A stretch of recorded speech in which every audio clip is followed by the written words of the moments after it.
Does that We're 1 minute away from starting, so we get started right at noon. That sounds We have good to me. 200 registrants today. It's very exciting. Incredible. And everyone should be able to chat now. I did just enable the chat for everyone. So if you can just make sure that you can see. There we go. We got lots of hellos coming on. Beautiful. Love it. All right. All It's right. 12. Should we kick it off? Let's go, Kate. All right. Hello and good afternoon, everyone. Thank you so much for joining us at the New Jersey Business and Industry Association's Business Growth Roundtable. We at NJBIA are thrilled to have helped in the creation of this amazing group led by such amazing women. For those of you who are new to NJBIA, we are the largest statewide business association in the nation, representing about 1/4 of all New Jersey employees. And we offer customer development opportunities, visibility through events, magazine ads, or our podcast and TV shows, and money-saving discounts on stuff you're probably already paying for, like payroll, healthcare, a 401k solution, and 24/7 HR support. If you like today's presentation, keep your eyes peeled for a special quarterly leadership series coming in March, featuring our very own Cal Thomas and Casey Carpenter, who many of you might know. I am Kate Conroy, and if you're interested in more info on us, I'll drop the website into the chat along with my contact info. Please feel free to be in touch and we can get you whatever you need. And with that, I will now turn it over to the marvelous Rachel Durkin. Thank you, Kate. Happy Valentine's Day, everyone. I'm very excited to be here. So first, I want to introduce myself. My name is Rachel Durkin. My company is Paradigm Marketing and Design. We are a web marketing, branding, workflow and design agency. Did I say that all right? I think so. I think I threw an extra one in there.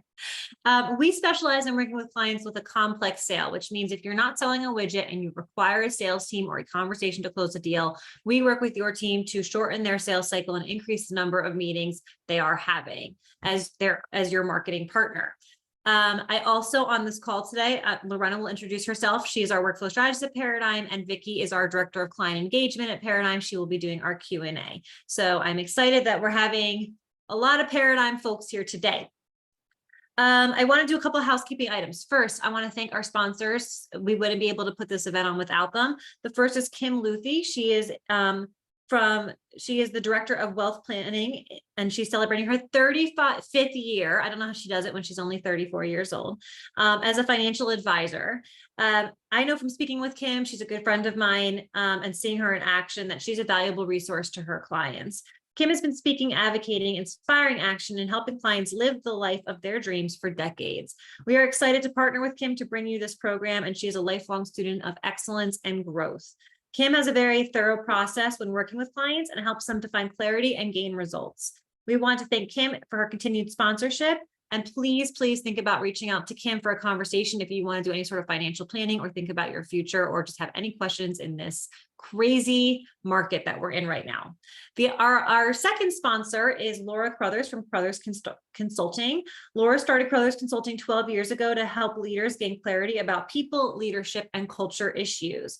The Crothers teams provides a creative and unique perspective to HR that is vital when understanding the nuances of high-growth organizations.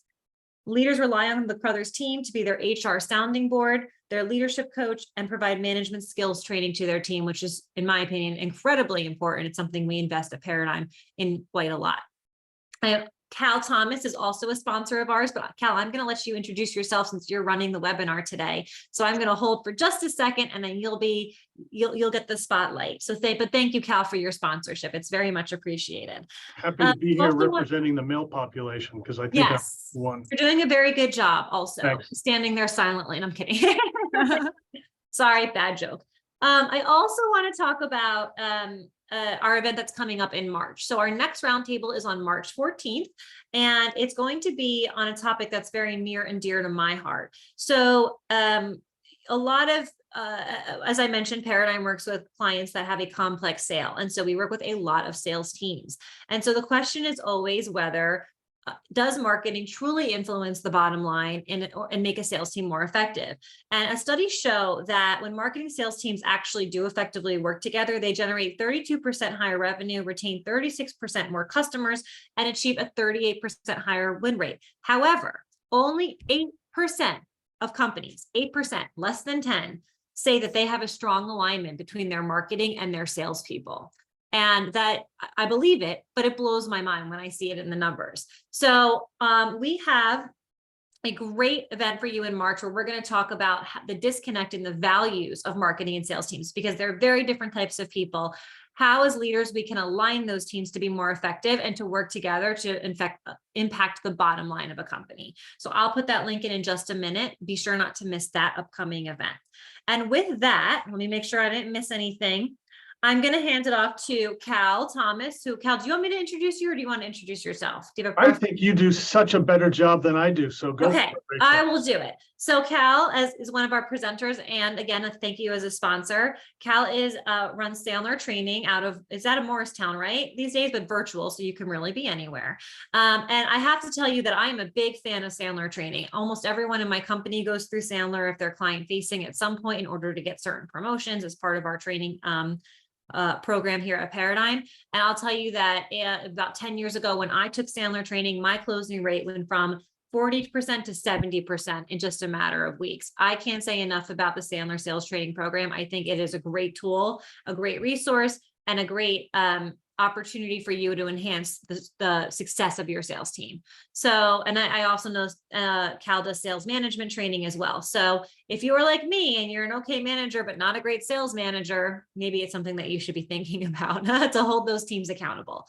So thank you, Cal, for your sponsorship. And then Lorena, I will let you introduce yourself because nobody can do it better, in my opinion. How about that? We'll see. So with that, thank you. We have a great presentation today. Lorena and Cal are going to talk to us about successful cyber selling. The Lorena Cal team have worked together. We have a great Paradigm has a great partnership with Sandler in sales enablement strategies, and they have quite a presentation for you today. So with that, I'm going to hand it off to you guys to run the show. Thank you so much for being here. Beautiful. Well, thank you so much for that. We're going to get right into it. I'm going to go ahead and share our screen so that everybody can see that. And again, I do have the chat open for Q&A and chat comments. I would prefer if you just do the questions in the Q&A and then the chat in the chat box. But I know my lovely coworker and partner in crime for everything, Vicky, is also on to help me monitor some of the Q&A.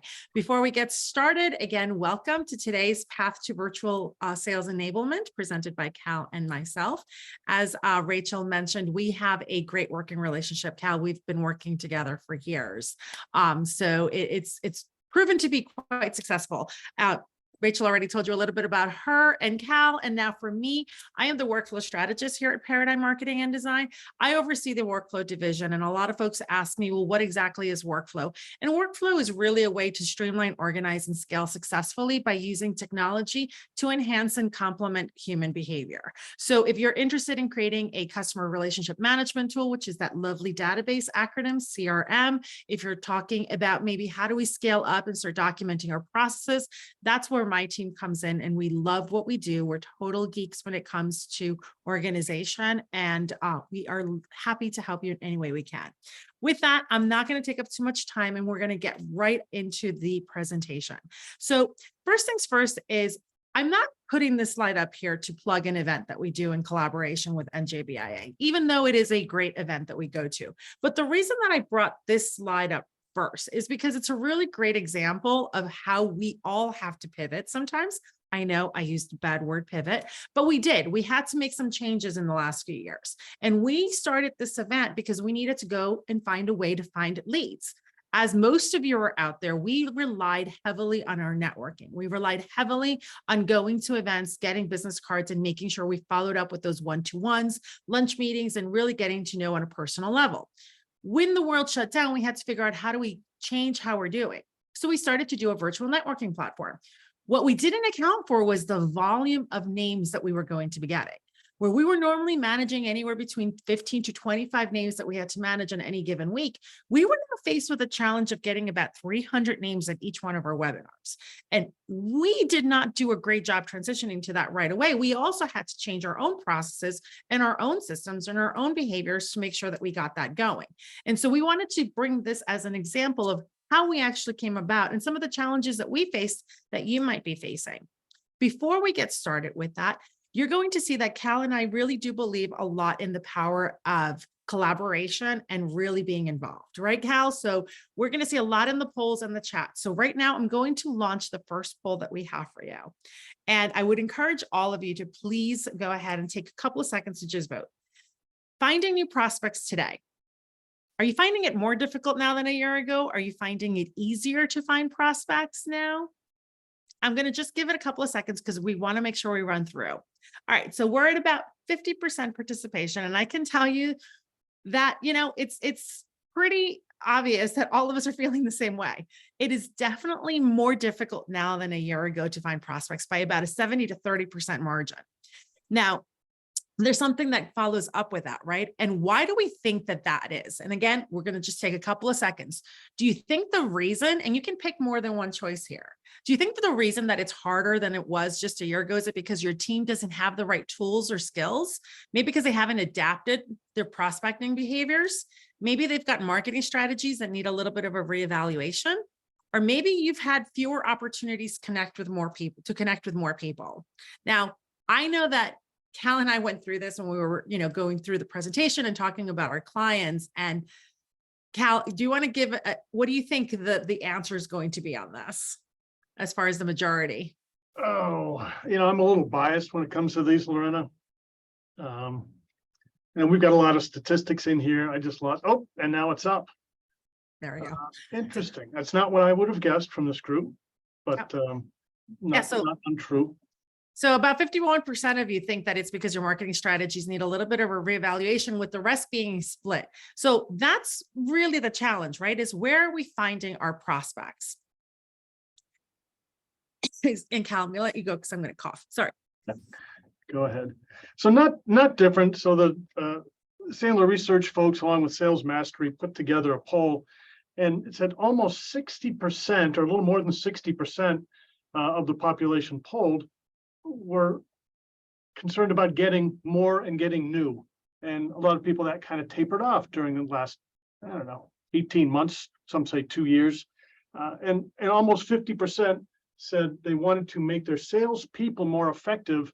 And Lorena, when you and I and Rachel have worked together, that's what we have found is while some good marketing stuff comes in, they're not doing a great job at executing and closing it. And then they blame you, which I find comical sometimes, but that's usually not the case. But what these two stats mean to me is they really want to follow a more consistent process, puts them in control of the process. They want to consistently track how they're going through the process. They want to get it going faster. And the other thing we'll talk about is, my word anyways, disqualify. How do I not chase the ones I'm not supposed to be chasing and spending that follow-up time? And the other one that comes in is holding price. A lot of sales teams are getting beat up on not holding price and having to negotiate and not selling on value. And that's a problem. And when it comes to finding prospects, I know that, Cal mentioned about 62% of us are concerned about getting new customers, but I want to be mindful of the terminology we use. And to me, I work a lot with terminology, right? Because it's important that we all are using the same vernacular. When we're talking about finding prospects, we want to make sure that we separate two different groups, that we're focusing on both outbound leads and inbound leads, because the behaviors and where we find them is going to be a little bit different. So outbound leads are usually developed through proactive direct contact initiated by your sales team. Inbound leads are more those leads that initiate contact with the sales team directly or through some sort of referral channel. Maybe they found you on social media, they've read your content or a blog somewhere. So it's important that we understand the concept of outbound and inbound leads, because our behaviors are going to be different. And that's going to lead us to really understanding our audience, right? We talk about this as a marketing strategy agency all the time. It's important for you to know your target audience, because it takes 9 to 13 touches for them to actually resonate with what you're trying to deliver. And Cal, I know that Yeah, that, when I heard you guys first say that a number of years ago, 9 to 14, I'm like, oh my gosh, and then I think she's got a graphic coming up that talks a little bit about what those touches mean. Some are marketing touches, some are transition, and some are from the actual sales team. I mean, goodness, we actually have the sales team reaching out and being proactive. But the reason this is important is I don't want to spend a lot of time, said earlier, about chasing the people that we really shouldn't be bothering with. I'm not going to ask for this. Go ahead. We want to create a lead gen strategy too. We want to make sure we're focusing on the right audience and delivering the right message for their buying research cycle. Exactly. Quick example. So I do, and a lot of my clients, they categorize their prospects into squirrels, deer, bear, and elephant. And there are different behaviors and there are different messages that I want to communicate to them. And within those companies, I want to talk, if it's a smaller company or mid-size, I want to talk to the CEO or the owner. And they have different problems. They don't all have the same problem. If it's a larger corporate client, I want to talk to the CFO, the executive vice president of sales, and the CFO or the CEO may be more concerned about having their sales leader coach and manage the sales process and have somebody else do the training because they don't have time. So in that conversation, I need to be clear, whatever my business, who is it I'm talking to and who is my ideal prospect in that audience? Correct. And there's also another layer that comes into this. Not only is it important for us to know the target audience, but sometimes we confuse that the target audience is just going to be, either they're the decision maker or the influencer, or maybe they're the person that is actually doing the activity versus the person that is going to make the decision for the entire team. But we also need to be a little bit mindful of, again, another term. There's something called psychographics and there's something called demographics. And the difference between the two is quite substantial, and it helps you understand your target audience a little bit better, and in turn helps you create your messaging strategy to be more effective. So when we're dealing with psychographics, we're really relating to everything that has to do with maybe age, gender, race, location, employment status. And again, this is just a generic tool that we're using. Demographics are more with the personality, their values, their attitudes, their interests, and their lifestyles. Knowing your audience is key, and history has shown us how important it is to know the wants and needs of the audience. So by taking everything into perspective, what Cal is talking about is to making sure that you've got the right decision maker, the right person on the line, and the right audience with the right messaging, but understanding the psychographic and the demographic of a business also comes into play. It's essentially, if you know how people choose and compare their products in your particular category, you know how to structure and prioritize your content. Psychographics will tell you why people buy, where demographics are going to tell you who is buying. Ideally, you want to have the details separated out so that you can create a target audience matrix. Now, when we're talking about an audience matrix, I'm talking about literally something like this. You can download a copy of this, and I'm going to send you the link in a second, but this is basically, you would put audience 1 and audience 2 in a piece of, a spreadsheet comparison, and put down their pain, their business impact, their motivator, what their perceived need is versus their actual need, and their supporting factors. I think Cal has countless examples of how many times folks are telling him they're coming into Sandler training because they can't do this, when in reality, this was not the reason why they were having a difficult time closing, right, Cal? Exactly the point. And I love this. And Lorena and I've worked together with a couple of clients, and they've actually built this in. It's a setup. They've built this in literally to their CRM. I mean, not everybody uses a fancy CRM, right? I graduated 2 years ago from a beautiful spreadsheet that I miss to a CRM, but a lot of these, what we call talk tracks or the pain points, we can embed them right into our sales process, which is embedded right into whatever our automation tool is. Absolutely. Now, if you want to download a copy of this, you can definitely find that on our website, or you can take a second and take this QR code and take a snapshot of it, and then you'll be able to find it again. We are turning very big into QR codes lately, just because they seem to have made a comeback right now. So we're going to go into our second challenge, which is really generating leads. And when we're talking about generating leads, I think we all have, again, a different definition for what that is. So how are you generating leads right now? And for some reason, let's go here. Let's do that. How are you generating leads right now? Is your sales team networking? Are they picking up the phone and making calls? Are they doing in-house marketing strategies? Maybe we're just not sure. or maybe there's some sort of other metric and some other tool that they're using to generate leads. And again, I think it's important that we take a poll on this because the world has changed a lot, and I think our behaviors have changed as well. So I'm just going to give everyone a couple of seconds, and I'm going to go ahead and end it right now and share the results. And as you can see that we're still doing a lot of networking, but we've also seen a comeback to cold calling. There used to be a time where people kind of knocked that down, and now picking up the phone and making those calls is just as important as in-house marketing strategies. And there's that segment of folks that are saying, you know, we're doing something else, but are we aware of what that other message is and how we're actually doing it? Yeah. And then we're also going, oh, go ahead. I love that when you mentioned cold calls. Now that's a scary word, so I will challenge everybody to put a line through the word cold and make it research. And I think this is something that's coming up here is as some of those touches, at some point, the lead, and again, whatever that definition of qualified lead is that comes from marketing, guess what? That first call, it's really a cold call. It's a research call. So how do I get in their heads? What are my talk tracks for that? And again, that's all stuff that we can document. Yeah. And they're actually answering your exact question right now. What are some of the challenges your team is facing with this when they're doing the generating? You know, are they not clear on the audience? Are they not sure whose job it is?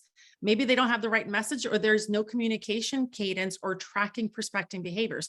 Cal and I, again, because we work so well together, I sometimes, and I apologize in advance, I overstep on talking for Cal, but the communication cadence that Sandler has taught us, because I've been Sandler trained for well over 20 years, and I go back in for refreshers all the time, because understanding that cadence of what your behaviors actually are doing is extremely important. So as you can see from these results right here, some of the challenges that all of you are having are very similar. You're not tracking your prospecting behaviors, right? What is it that you're supposed to be doing? And if you're not clear on who your audience is or your communication cadence, you're definitely sending the wrong message out there. It is. And if I don't know my message, that's going to inhibit me from doing it. And ask me how I know. If I hadn't been crystal clear on who I needed to talk to, I'd kind of fiddle fart around, rearrange my sock drawer in order to get comfortable and confident as to what that message was going to be when I was doing my prospecting activities. Right. And we have to remember that, as we said, you know, it does take 9 to 13 touches to generate an audience, and knowing your audience will ensure that whatever methods you're using will keep them engaged enough to loop in the funnel similar to this until something clicks and they're ready to move on to the next step. So what this basically is showing you is that you can have people enter your universe at any given time. But what you want to be able to do is you want to be able to create a way for them to stay in touch with you. Maybe create a drip campaign so that things can actually start going through, and maybe they'll actually generate some sort of connection with a message you're doing in maybe one of those drip campaigns. Each one of these yellow stars actually means something for us, and it means in a way that we can create automation within your marketing strategy. Because what we want to do is we want to do more with less. We want to create one webinar perhaps as a download tool that your folks can actually go and access, but you want to put it behind a gate so that they have to actually give you their information before they can watch your webinar. Then you want to create a marketing drip campaign from that so that you can see who's opening those emails. And ideally, each one of these touch points are going to be automated so that the system will tell you, hey, this person actually opened your email. You might want to follow up. You never know what's going on. And sometimes they might not be until the second or third email that something clicks, but you want to be aware of what's happening within your system. And it doesn't have to be, again, a fancy CRM. It just has to be either you going into Constant Contact or MailChimp to see your opening clicks. You want to make sure you have those behaviors in place so that you can see which one of these activities is actually working for you. Yeah, I think that's great context. And I want to go back to your wheel there, Lorena. You had pointed out inbound versus outbound, and I cannot tell you the number of companies who seem to get pretty good inbound stuff, but they are aggressively sitting by the phone waiting for it to ring or waiting for that email to come in as a result of that inbound marketing, which is a bad process, a bad behavior. So in addition to things coming in, we love having things come in, and we got to keep track of the things, keep track of what then do I do next. We have a sales team in medical devices, and they get a lot of inbound stuff. They also have a cadence of 8 steps to qualify, disqualify, gather information.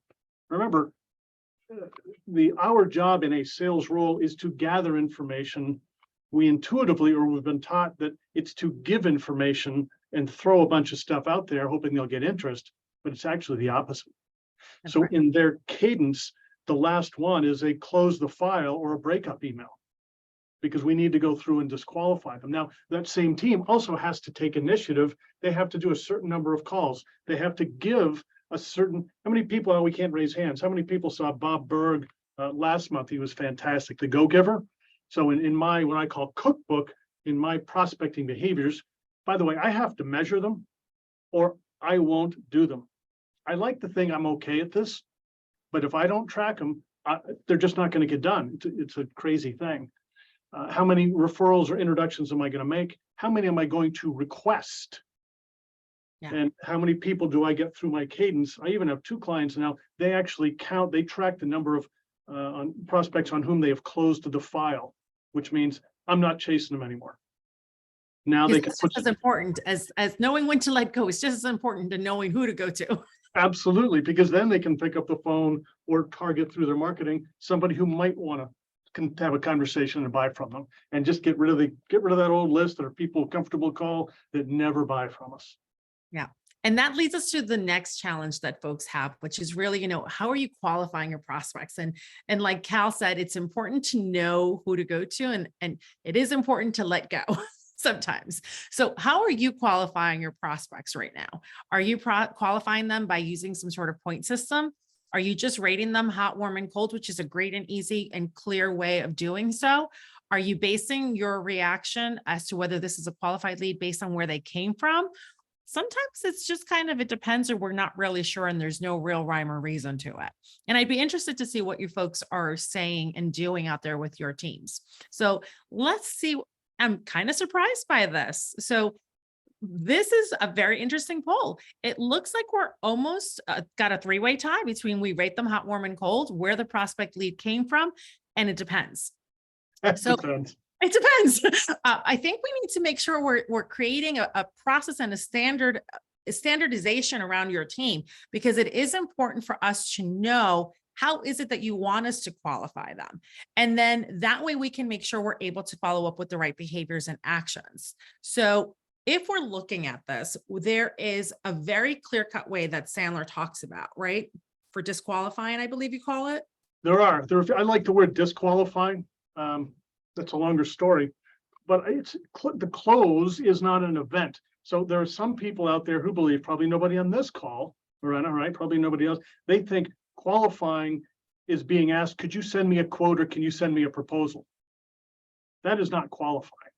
And I think we'll talk a little more about process. What does that qualification process look like? So I have a definition and a belief. A lot of you out there have heard me say this, I think.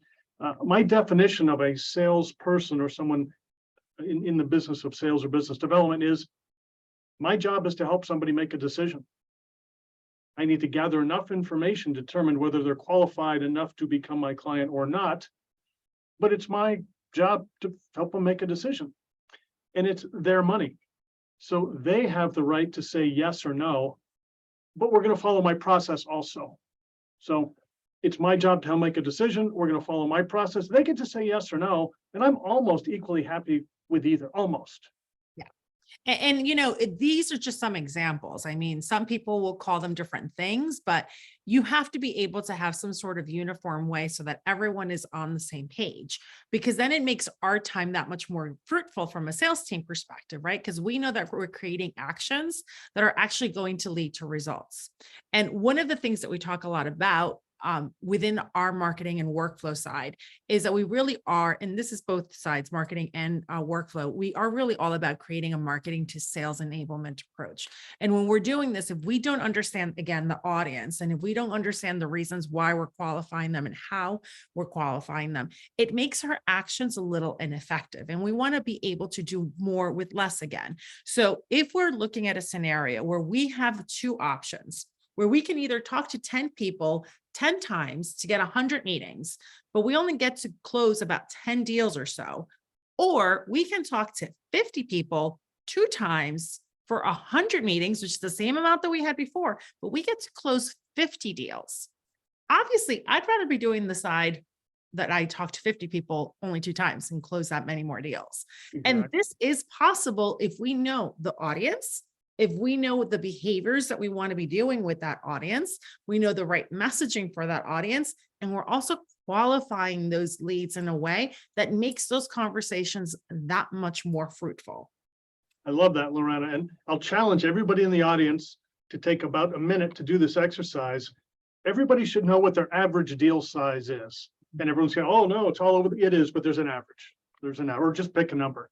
Multiply that times 10 or times 50. See which number you like best. Yep. And again, time is super valuable. It's the one commodity that we cannot replace. So we want to make sure that we're using our time as wisely as possible.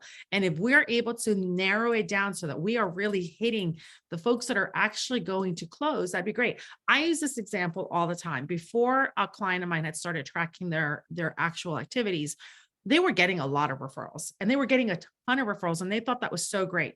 But what they realized is that they were getting a lot of referrals that were not closing. Somehow the message that he had given to his referral partners was skewed. And so the referrals that he was getting were not the target client for him. So while he was getting a huge amount of names coming in, he wasn't closing any of them. He had to change and re-educate his referral partners to get the right message. And then the quality of the referrals changed. The numbers decreased significantly, but his closing ratio on those referrals skyrocketed. And that's an example of how everything that you're doing really takes an impact. Yeah, I don't know if we were real clear about that in the beginning. The other is knowing your message, knowing your audience. If we're not crystal clear, how are we going to tell our referral partners or the people that love us how to be crystal clear on who they should be introducing us to? Right. And the goal is, of course, that you've now met the right person for you. This is the right target client for you. And we are always going to be faced as salespeople. We're always going to be faced with a little bit of a challenge in closing them. Sometimes there is some sort of hesitation on their side. And so we have to figure out how to overcome those stalls and those objections. So again, I'm going to throw one more poll at you. Whose job is it to overcome the stalls and the objections from your prospects? Is it the prospect that's supposed to be figuring that out? Or is it your job as a salesperson to be doing that? This is up here on purpose. Could be a trick question. Could be a little controversial. Could be a little controversial. Think before you click. So let's see. So we've got about 75% of you that believe it is the salesperson's job to overcome the stalls and objections, where about 25% of you believe that it is up to the prospect to actually finalize that. So I actually think that it's a little bit of a toss-up, and I know that I'll hand it over to Cal because we can debate on this back and forth. We can debate. I'll almost never debate it, but it is probably a conversation or a combination. Here's my belief. We talk a lot about process. We can automate some of this process. We can insist that our sales team follow the process by embedding it in a CRM, which we'll talk about.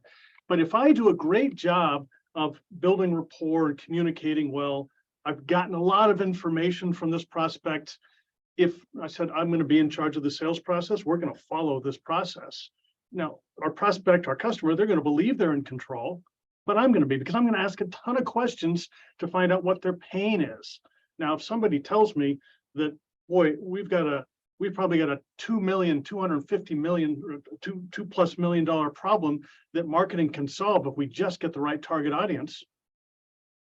Do you think they've just overcome their money, their budget obstacle?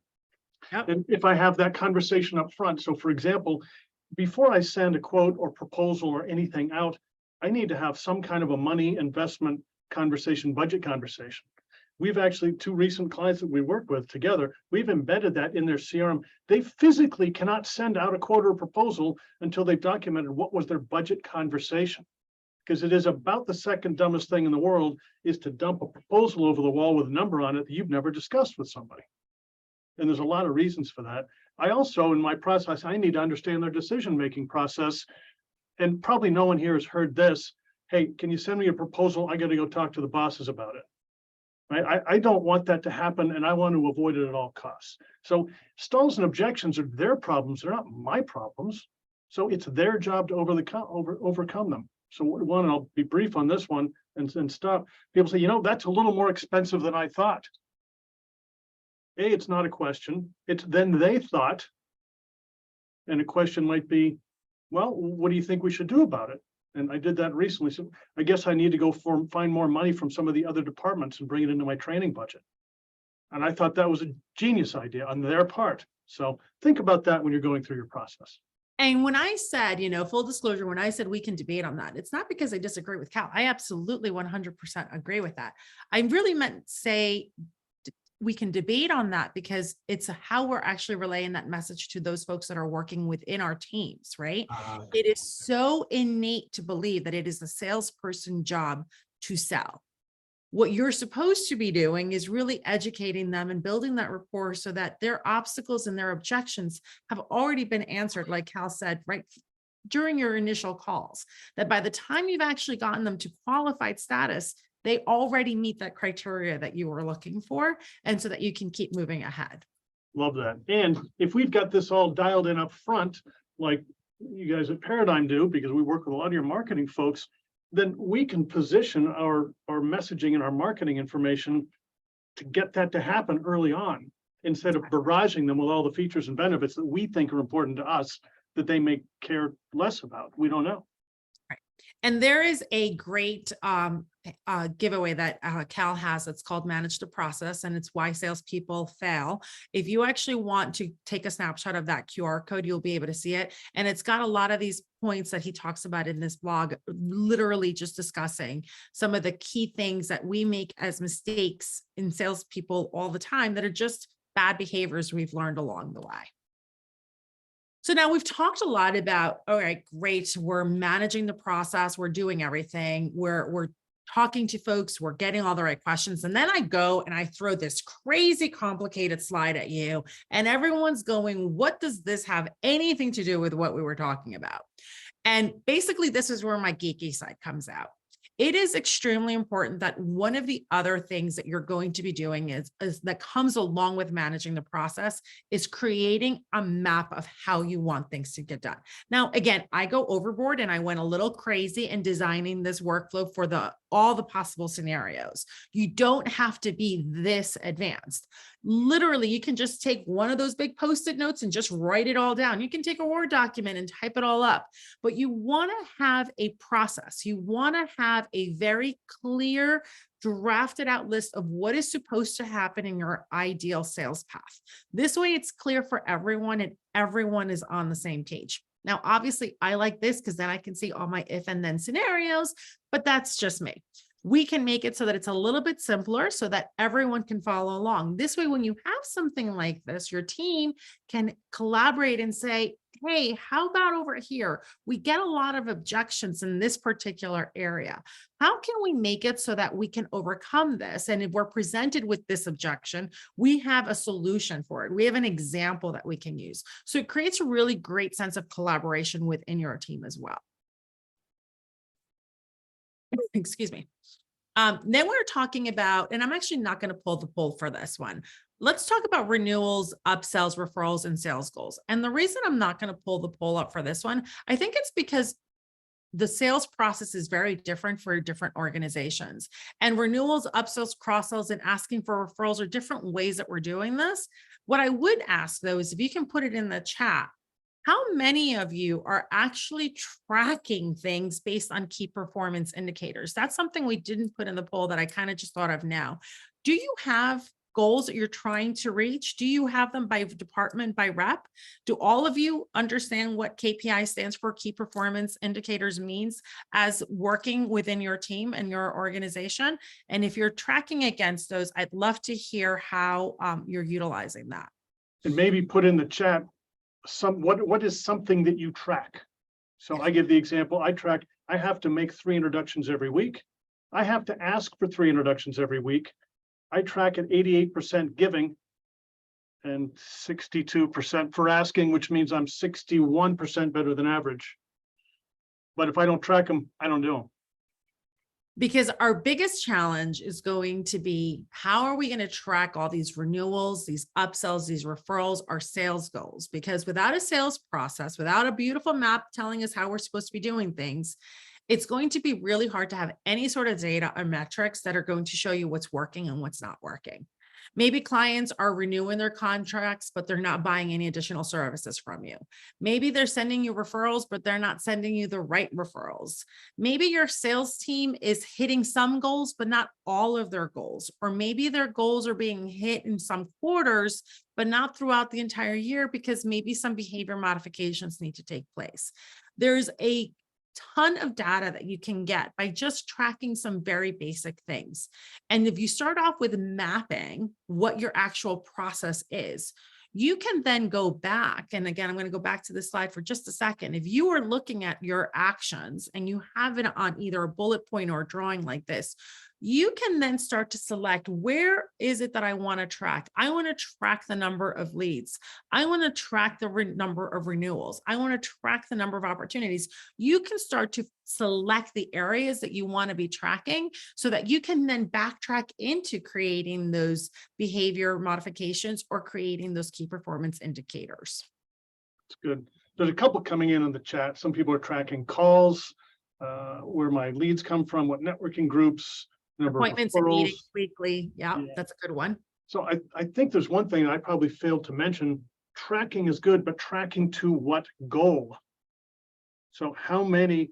So I'm going to give you 3 freebies, very uncomplicated ones. I love Lorena's complex process, but some of us aren't smart enough to follow it, to be honest. That's not true.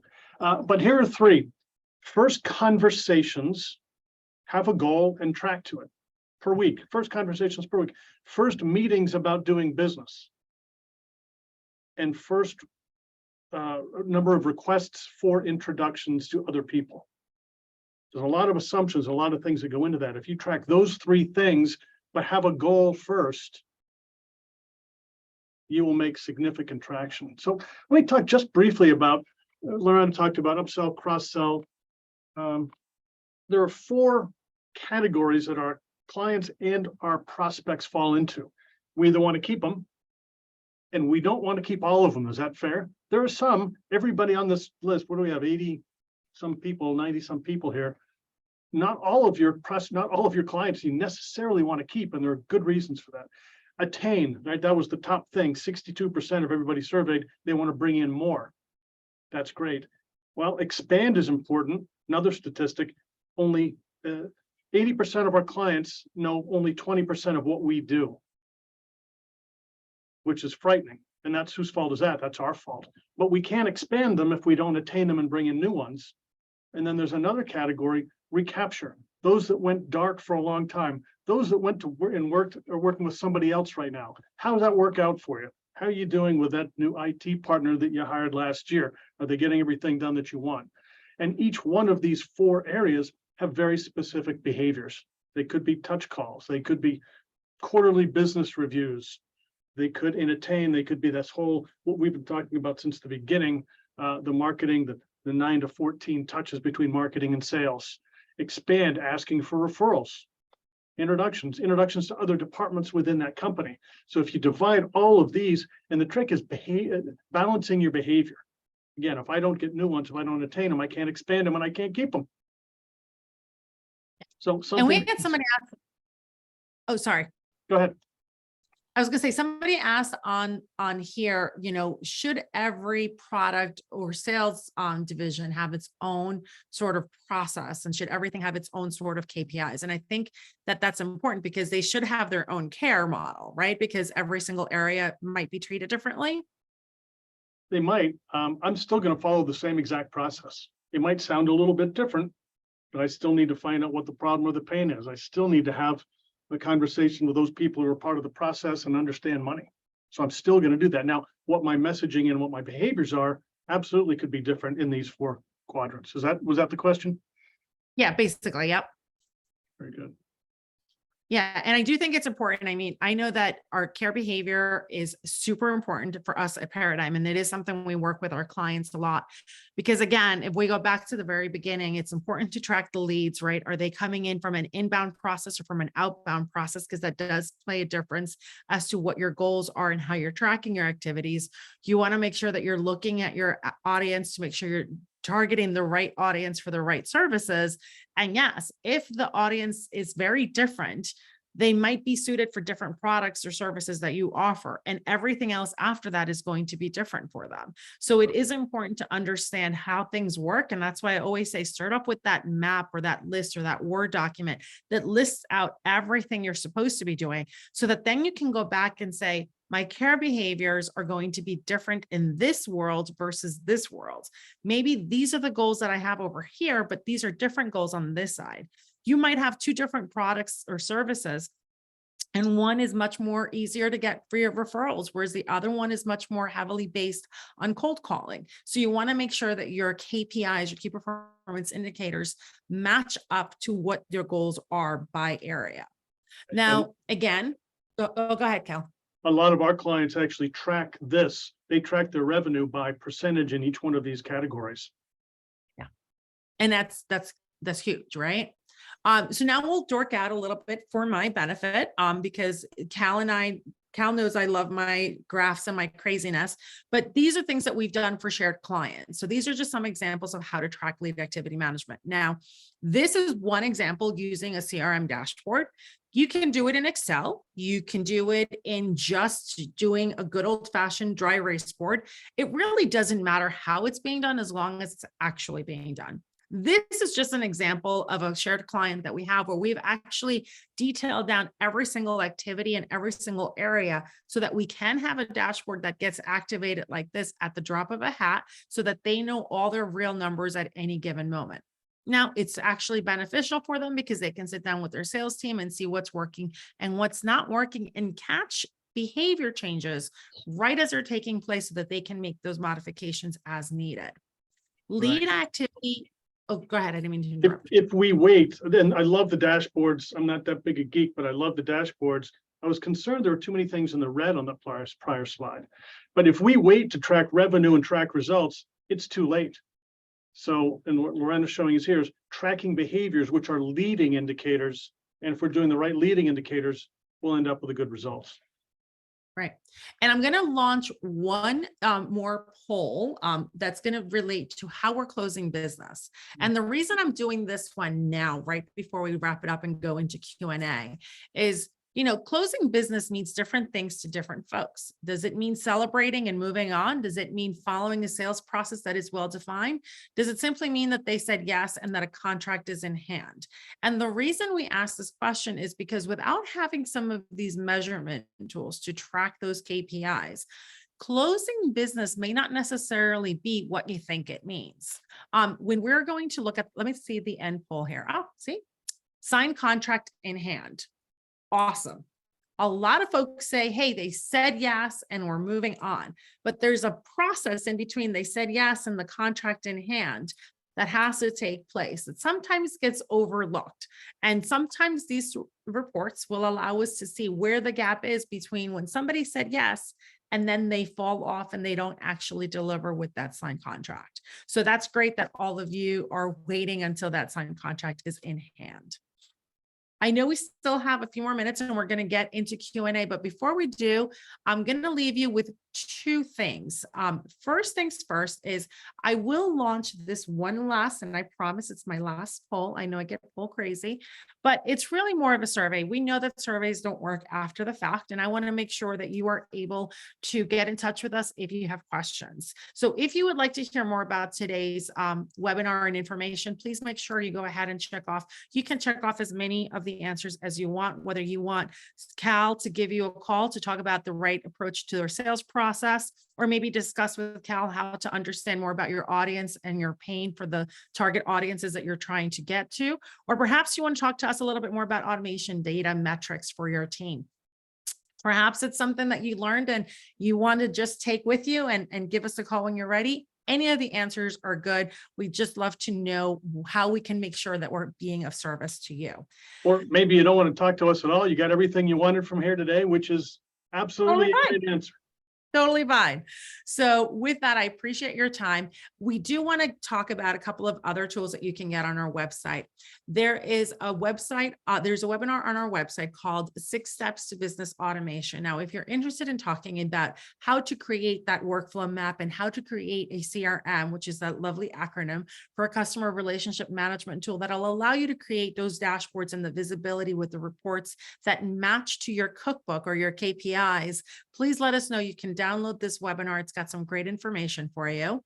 And I know that Cal has a great tool also with the Sandler Ultimate Guide that you can also download from his website.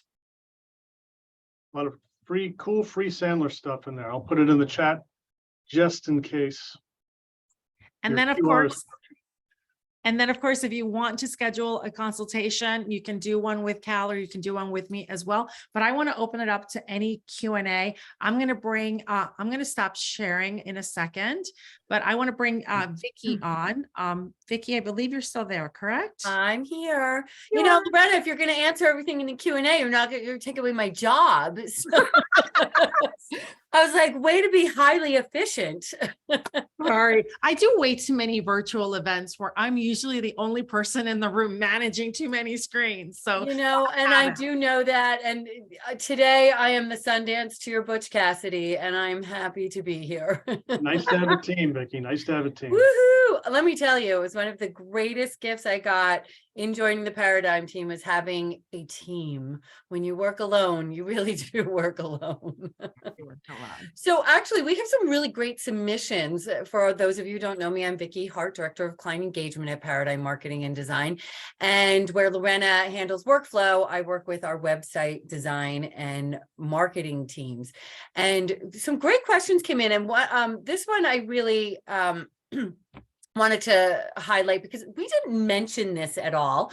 And it's from Heather Stillman from America's Grower. How do you apply these strategies to nonprofits?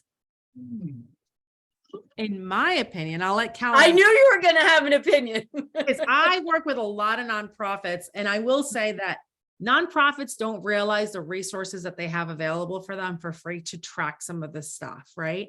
There is a great website out there called, oh my God, now I'm blanking up on the website. I'm going to have to pull it up in a second while Cal talks.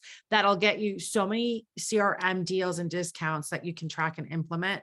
And the best of all is Salesforce. Salesforce has a free, completely free program that you can get for Salesforce. It's called Salesforce Nonprofit Starter Pack, that you can literally have to pay nothing for 10 licenses that'll help you track all of this. And I don't know about you, Cal, but I think nonprofits sometimes don't give themselves enough kudos, and that they should be running it just like any other corporate. I think in a lot of cases, Lorena, that's completely true. In fact, I think we have 3 not-for-profit groups in our foundations and sales mastery program, because at the end of the day, they also need funds to keep their operations going, need to keep track of who the donors are referring, what activities the board members are doing, what are the talk tracks, why are people donating.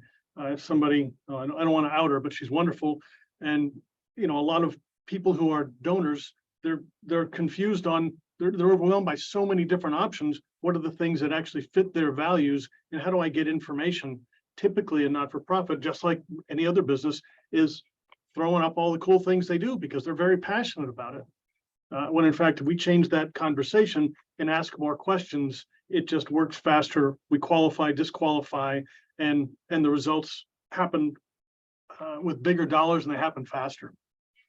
And I found the tool that I was remembering. It's TechSoup.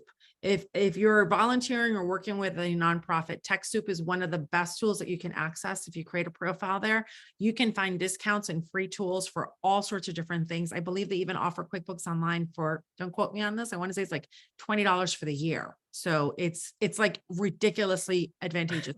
Because it's not $20 a year for the business person, I'll tell you that. Yeah. You two are a font of information. And so here's another question from my friend, Renee Bogart from Closets to Adore, which I really want to adore some closets. And this is a great question because we're often talking about this with client concerns over recession. What are the best sales strategies for services that are nice to have and not essential? That's a big question. That's a loaded question. A loaded question. I'm going to let Cal answer that one first. Yeah, thanks. Nice deflection, Wonder You Woman. saw the bus coming and you threw me under it.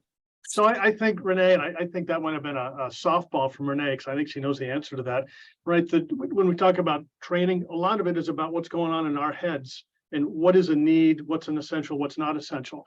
If I ask enough questions, if I understand what the problem they have and what their pain is, then I'm going to be able to get them to overcome their hesitation to be spending money. I was with a client, they happened to sell boats. Is that a pain-based sale or a pleasure-based sale? It's a pain-based sale, and we'll tell the story another time. But they're selling boats left and right and memberships left and right in the quote perceived market downturn, which I think a lot of the stuff's in people's heads. Our job is to ask them questions, get it out. Yeah. And I would absolutely agree with that. I think it is absolutely a mistake to make an assumption that everyone is in the same mindset of what we're hearing in the news or in different groups, because the reason why people are buying are completely, it's just going to vary from group to group. And what the perceived need is really what we need to focus on, because even when the economy does actually tank, there are industries that still need to get certain things done. So that is something that we have to focus. And I'm not sure if you were going to ask this, Vicki, but there's a Q&A that came up that actually ties into this, which is there any advice and steps for building out a brand new sales team beyond doing a lot of listening to pain points? And I think it ties into this. Not believing that everyone is out to buy for the same reasons. So when you're building out a sales team, you want to make sure you have some sort of questions or tracker or something that is going to make sure that your sales team is asking the right questions to the right audience in the right format, in the right cadence. And if that's the case, there should be a lot less complaining, because everything should be set up to help them to actually do some of that qualification along the way. Absolutely, Lorena. And we spent a lot of time. I've got a brand new sales team. We're hiring. Here's an unsolicited suggestion. Use some sort of an assessment tool, predictive analytic tool when hiring salespeople. I will not help anybody hire a sales team unless we do that. I've got about 500 for hiring salespeople, which is great in baseball, really crappy in hiring. A bad sales hire, my number, it costs 9 times what you would actually pay them if you make a bad hire. But yeah, have a process they've got to follow. Then that's something to which you can hold them accountable. They can hold themselves accountable. If there's no process, there are no KPIs, they're winging it all the time. Mm-hmm. Well, this actually leads into a question that maybe you answered it, but maybe there's a refinement of that question. So it comes from Erica Lasan, another friend from Erica, I'm sorry, I'm not pronouncing the name of your company correctly. Journey to Purpose. And it's what are the basic needs for building a solid sales team and a foundation to work from, which is a small business's biggest conundrum, is how do you hire a great salesperson? It's not just as easy as saying, this is what we do, go sell it. And I'm actually going to bounce this one to Lorena, because I think there's some initials called CRM that might have something to do with this. Yeah, and we actually did a webinar a while ago, Vicki, you and I, where we talked about the benefits of scaling, and in order to scale up efficiently with marketing to sales, right? And one of the things that we both compared it to is cooking, which I do not like to do, but Vicki does. But we said you would never, you wouldn't put somebody that is brand new to cooking like me in the kitchen without any instructions. You would give them some sort of recipe to follow, give them the ingredients, make sure they have all their tools at their fingertip. It's essentially the same thing. You can't hire a sales team and expect them to thrive if you don't have some sort of system set up for them so that we are able to track their behaviors. So it's similar to that. You want to make sure that there is I want to call it a process, but it doesn't have to be very complicated. It can literally be, these are the things we're looking for. These are the behaviors we're following after, but you have to have something in place so that it makes it easier to follow along. So that way they can scale up, because without having that, it's not going to be effective. I mean, I'm sure behind every successful salesperson is some sort of infrastructure that supports them. It's not just as easy as saying, here's our product, go sell it. So, or go educate. Cal, is there anything you want to add to that? Well, from a lead, I get that question probably twice a week. Hey, I don't want to do this. I want to hire someone to go sell for me, which conceptually is a neat idea. But if we come back to the management aspect, leading by example, we all know that people leave their companies because it's the manager they don't like, or they don't have fulfilling work. So I think it's a lot of, there's going to be some good role modeling by the leader. There's going to be participation by the leader. And as we saw in our opening poll, over 40% of what people want to do is building the skills and increasing the effectiveness of the salespeople. So they need to have some tools as well. So never go in blind. You have to have some Never sort go of in blind. infrastructure. There has to be some direction. I mean, again, if we use that cooking strategy, if you told me to bake a cake of some kind and gave me no guidance, I would be completely lost and nobody would want to eat that. But if you give me everything on my fingertips, there's a chance that we probably might be able to have something for dessert. So we want to treat the sales team the same way. We want to kind of give them the tools that they need to be successful. Awesome. Well, I want to be respectful of everybody's time. It is 12:59 and we are coming up upon the finish line. I would like to remind everyone to please join us for our next roundtable. Remember, it is the second Tuesday of every month. I dropped the link into the chat earlier. I can drop it again. So please make sure you join us. We hope that you are finding value in these roundtables. I know, and I work for Paradigm and I learned something today. I learn something every day. So thank you, Cal and Lorena, for sharing with us your wizardry and mastery. And thank you to our sponsors oh my goodness, Kim Luthi, Laura Carruthers, and Cal. We could not do this without you. So thank you so much. It is 1 o'clock. Have an amazing day. For those of you who asked if we're recording this, we are, and it will go out in a set of emails. So stay tuned. Take care, guys. Bye-bye. Thanks. Bye.